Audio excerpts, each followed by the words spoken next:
Saudi अरब में high level meeting पूरी हो चुकी है, लेकिन यूक्रेन इस मीटिंग में नहीं था और न ही यूरोपीय देशों के नेताओं को इस मीटिंग में बुलाया गया। यानी कि मीटिंग हुई अमेरिका और रूस के प्रतिनिधियों के बीच। पहले खबर थी कि मीटिंग में पुतिन भी होंगे, ट्रंप भी होंगे, यूक्रेन के राष्ट्रपति वोलोदिमीर ज़ेलेंस्की भी होंगे, लेकिन तस्वीर तो कुछ अलग ही नजर आई। हाई लेवल मीटिंग का मकसद रूस और यूक्रेन के बीच चल रहे युद्ध को समाप्त कराना था, लेकिन फिर भी इस मीटिंग में यूक्रेन ही शामिल नहीं था।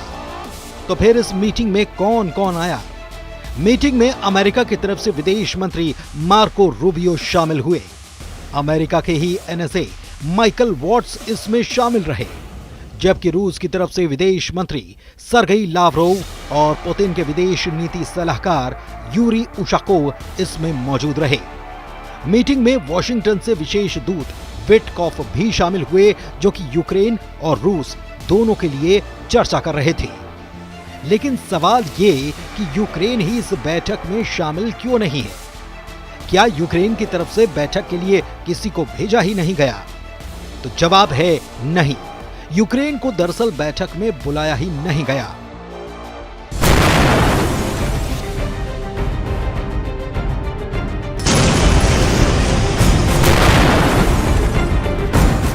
इस बात की पुष्टि यूक्रेन सरकार के सीनियर अधिकारी ने भी की और यूक्रेन के राष्ट्रपति वोलोदिमीर ज़ेलेंस्की ने भी की।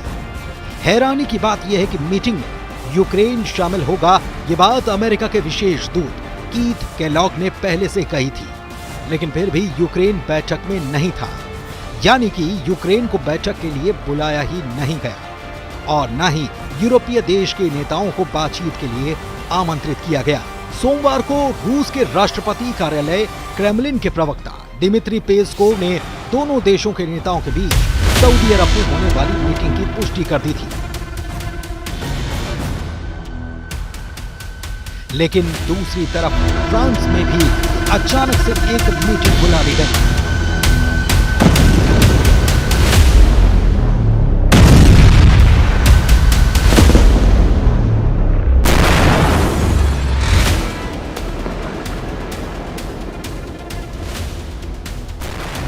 ये शिखर सम्मेलन फ्रांस के राष्ट्रपति इमैनुअल मैक्रों की तरफ से बुलाया गया। माना गया कि रूस और यूक्रेन के बीच जारी जंग को रोकने को लेकर सऊदी में मंगलवार को होने वाली मीटिंग में यूक्रेन और यूरोपीय देश के नेताओं को ही बाहर रखने की आशंका के चलते ये सम्मेलन फ्रांस में बुलाया गया। इसमें यूरोपीय देश के नेता भी शामिल हुए थे।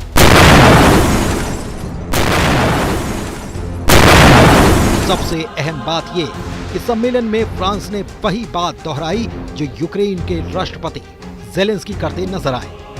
ज़ेलेंस्की कह चुके हैं कि यूक्रेन की सुरक्षा पर बात किए बगैर कुछ भी हल निकलना संभव नहीं।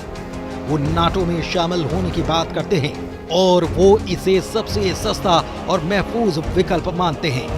कहते हैं कि ऐसा करने से ही यूक्रेन सुरक्षित हो पाएगा। और कुछ यही बात फ्रांस के राष्ट्रपति इमैनुअल मैक्रों ने भी कही। मैक्रों ने न केवल शिखर सम्मेलन बुलाया, बल्कि यूरोपीय देशों को इसमें शामिल किया और दूसरी तरफ ट्रंप और पुतिन से भी फोन पर बात कर रहे। मैक्रों कहते हैं कि हम स्थायी शांति चाहते हैं और इसे हासिल करने के लिए रूस को अपनी आक्रामकता समाप्त करनी होगी।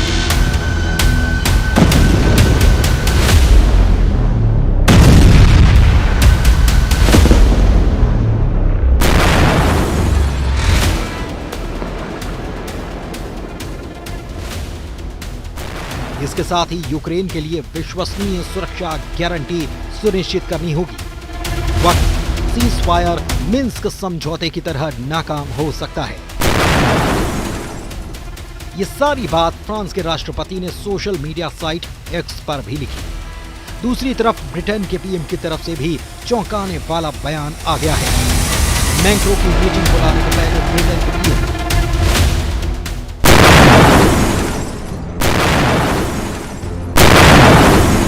स्टारमर ने साफ कर दिया कि वो जंग के बीच यूक्रेन में सेना भेजने के लिए तैयार हैं। और वो ये काम शांति समझौते के तहत यूक्रेन को सुरक्षा की गारंटी मिल पाए इसके लिए करेंगे। उन्होंने ये भी कहा कि ये वो बात हल्के में नहीं कर रहे बल्कि इसकी गंभीरता को समझते हैं। उन्हें अच्छी तरह से पता है कि इसमें ब्रिटिश सैनिकों को खतरा भी है। दरअसल अमेरिका खुद अपने आप को नाटो से अलग करने की बात कहता रहा है। खास तौर पर ट्रंप इसके पक्ष में कुछ ज्यादा है।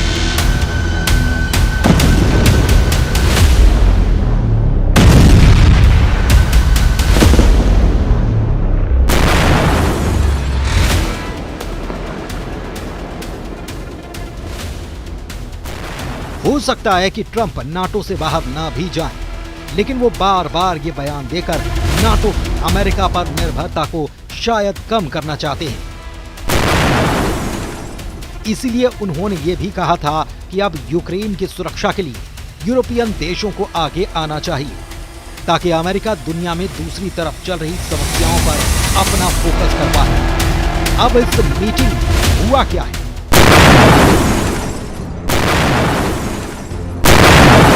ये जानते हैं। तो सऊदी अरब में हुई मीटिंग में रूस की तरफ से कह दिया गया कि सिर्फ ये कहना काफी नहीं कि हम यूक्रेन को नाटो में शामिल नहीं करेंगे, क्योंकि साल 2008 में बुखारेस्ट में जो प्रतिज्ञा ली गई उसमें साफ कहा गया कि जॉर्जिया और यूक्रेन आखिरकार नाटो के सदस्य बनाए जाएंगे। इसके लिए साल 2008 में तय किया गया था, उसे रद्द करना या उससे इनकार अब करना होगा। पुतिन के विदेश नीति सलाहकार यूरी उशाकोव का कहना है कि सऊदी अरब में रूस और अमेरिका के बीच 4.5 घंटे की वार्ता समाप्त हो चुकी है और ये वार्ता सफल रही है। मीटिंग में भाग लेने वाले उशाकोव ने कहा कि दोनों पक्षों ने पुतिन और ट्रंप के बीच बैठक की शर्तों पर चर्चा की। उन्होंने कहा कि दोनों के बीच आगे होने वाली बैठक के लिए कोई तारीख निर्धारित नहीं की गई है। अहम बात यह भी कि जब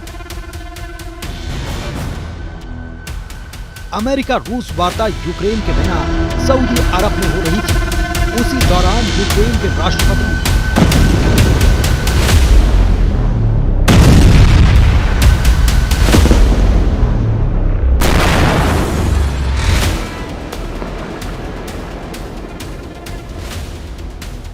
ज़ेलेंस्की एर्दोगान के साथ बैठक के लिए तुर्की के अंकारा पहुंचे थे और यहां भी ये दोहराया गया कि यूक्रेन शांति के लिए तैयार है और बैठक भी करने को राजी है, लेकिन ये सब उसकी सुरक्षा की गारंटी को पहले मद्देनजर रखकर किया जाए तब। ज़ेलेंस्की का ये भी कहना है कि हम उम्मीद करते हैं कि ये सुरक्षा गारंटी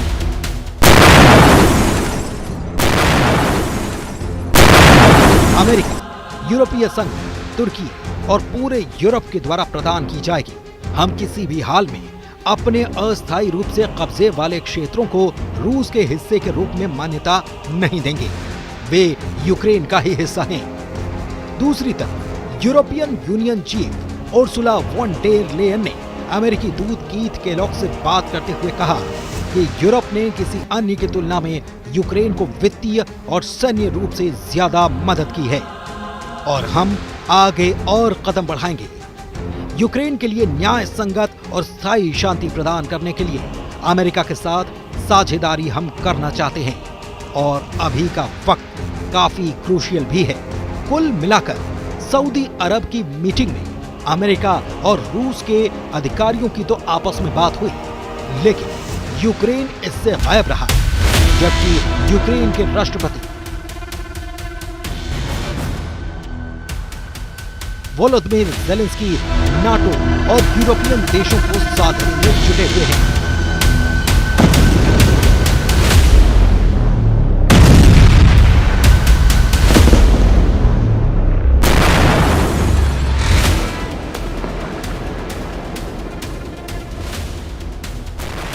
और उनकी लगातार हो रही यात्राएं इसी बात का सबूत है। ऐसे में ट्रंप क्या नाटो को साधने की कोशिश करेंगे या फिर उनके सामने एक नई आफत आन खड़ी हुई है? इस पर नजर बनी हुई है।